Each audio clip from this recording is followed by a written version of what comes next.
presidente Lula já está em Portugal, hein? Em sua primeira visita à Europa no terceiro mandato. A primeira visita dele no terceiro mandato. É isso, lá em Portugal, a expectativa é que sejam assinados 13 acordos bilaterais em áreas diversas, como tecnologia, energia, cultura, turismo, saúde e educação. Mas Lula deve enfrentar muita resistência após colocar Rússia e Ucrânia no mesmo patamar no conflito do leste europeu.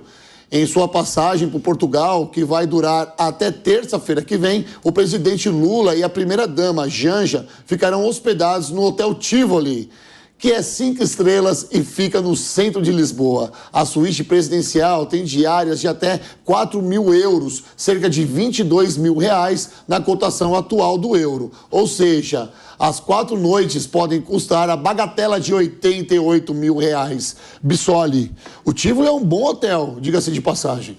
Ótimo hotel, Rodolfo, mas eu chamaria atenção para esse fato, para além da questão do gasto público, que isso é uma coisa que a gente já discutiu muito aqui, e tem que ter limites mais claros a respeito de uso de cartão corporativo, de limite de gasto, porque uma coisa é o chefe de Estado ser convidado e o governo que está convidando proporcionar lá o hotel do preço que quer que seja, porque aí está sendo pago pelo custo do governo de lá, e se está sendo pago em euro e eles estão pagando em euro, eles nem sentem a conversão. O problema é quando a gente paga com dinheiro nosso, algo quando você converte em euro fica muito caro. Então eu acho que tem que ter um olhar mais cuidadoso para tudo isso e talvez caiba ao TCU estabelecer regras mais claras.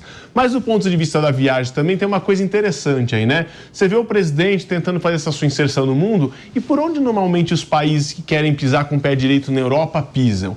Pela Alemanha e pela França, as duas grandes potências europeias. E por que o Brasil vai para Portugal e vai para a Espanha? Me parece que o presidente é o cão arrependido, com suas orelhas fartas, seu osso ruído e seu rabo entre as patas, depois de fazer declarações desastrosas na China, dizendo que Estados Unidos e Europa eram responsáveis pela guerra da Ucrânia. Ele não tem coragem de entrar na Europa pela Alemanha e pela França, porque seria, em tese, na teoria da fala dele, do discurso dele, os dois grandes países que dependentes do gás da Rússia e de todo o interesse que tinha em relação à guerra, estavam ali estimulando isso. Então ele vai lá, o seu cão arrependido, vai para Portugal e para a Espanha, 2 países do ponto de vista econômico praticamente relevantes hoje na Europa, ainda que tem a sua importância cultural. Espanha e Portugal são 2 países que eu adoro. Tenho minha pós-graduação é feita na Universidade de Salamanca, na Espanha, uma grande instituição.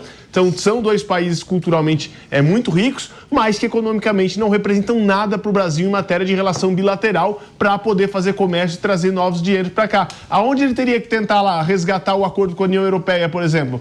Vai lá no centro da União Europeia, vai com a França, vai com a Alemanha falar alguma coisa. Então a agenda do Lula não tem viés econômico. Até porque se fosse com esse objetivo, correria o risco de falar que ia taxar alguma coisa, talvez da importação de queijos franceses ou de algum produto de carros alemães. Então me parece que foi desastrosa aquela declaração e restou ao presidente para Portugal e Espanha por não ter caminho para entrar na Europa com o pé direito pela Alemanha e pela França.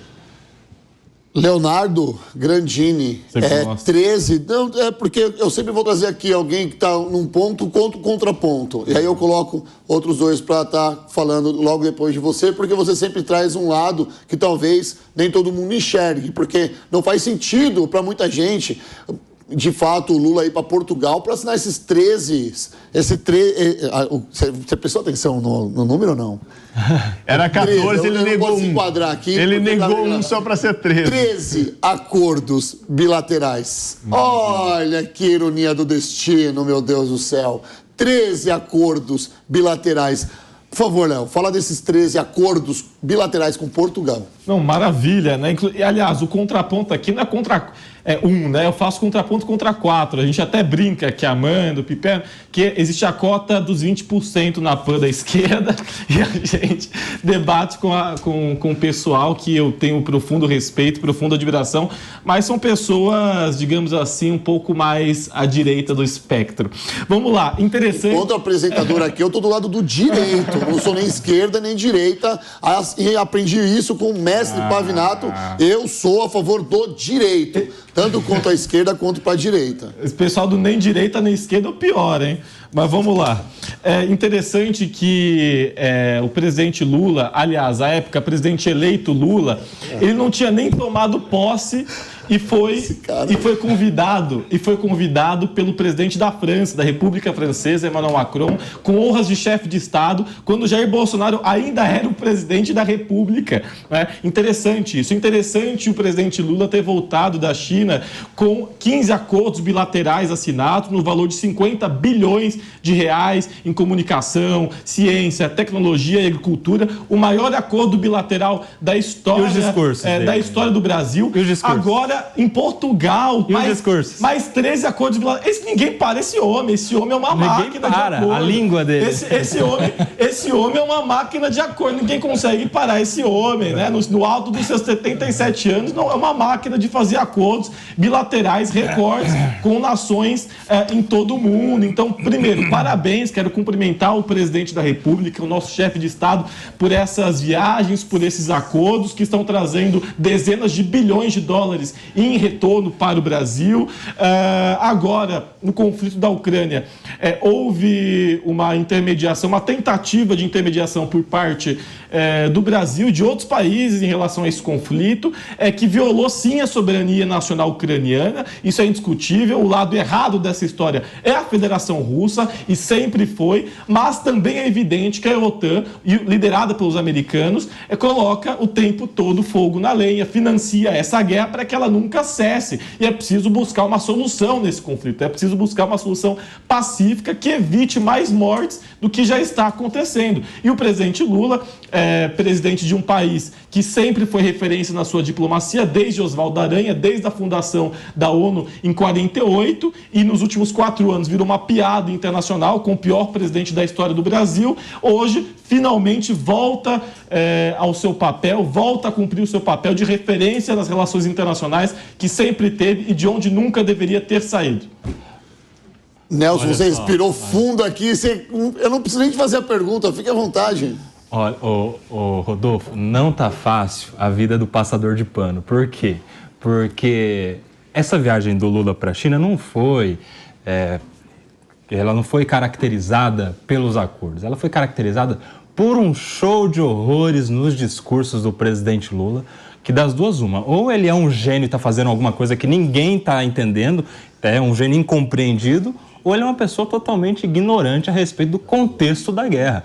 Ele chegou a dizer que a culpa era da Ucrânia e da Rússia, como se a Ucrânia tivesse alguma culpa de ter sido invadida, né? Ele chegou a fazer uma sugestão para o presidente ucraniano de não, vamos resolver essa guerra, dar lá um território para a Rússia, ou seja, né, ele quer que a Rússia perca a guerra e resolva a situação, né, como se não tivessem morrido várias pessoas, inclusive civis, idosos, hospitais tivessem sido atacados, como se a gente não tivesse uma condenação, já uma decisão, mandado expedido pelo Tribunal Penal Internacional de Haia, na Holanda, contra o presidente Putin por crimes de guerra, inclusive com uso de tortura. A gente tem denúncias de decapitação, ou seja, o presidente Lula se caracterizou por pagar um mico diplomático em todo o ambiente diplomático. Vários países perceberam essa vergonha que o presidente Lula fez. E ainda há quem defenda. Mais do que isso, na sequência nós tivemos, recebendo aqui no Brasil, o ministro russo, Sergei Lavrov, que disse para todos, né, para todos entenderem que Brasil e Rússia têm, ou os presidentes de Brasil, os líderes de Brasil e Rússia, têm a mesma visão global. Veja só que ele disse isso numa viagem que vem para o Brasil e na sequência vai para Cuba, Venezuela e Nicarágua. Qual é a mensagem que é passada para o restante do mundo a respeito do governo brasileiro? O Brasil sofre a possibilidade de fechar portas com os Estados Unidos, com países importantes da Europa, em decorrência da desastrosa sequência de discursos do presidente Lula, que o nosso amigo Léo aqui não enfrenta. Ele fica falando de acordo comercial. Por quê? Porque a vida do passador de pano não está fácil, tem que sabonetar, tem que ter um subterfúgio, tem que ter algum argumento para não enfrentar essa questão. O Brasil hoje ainda é uma vergonha, tem se tornado uma vergonha com os discursos do presidente Lula, por isso é que está entrando na Europa pelo cantinho, por Portugal, porque não vai ser bem recebido nos outros países, como já disse aqui o Bissoli. Estratégia.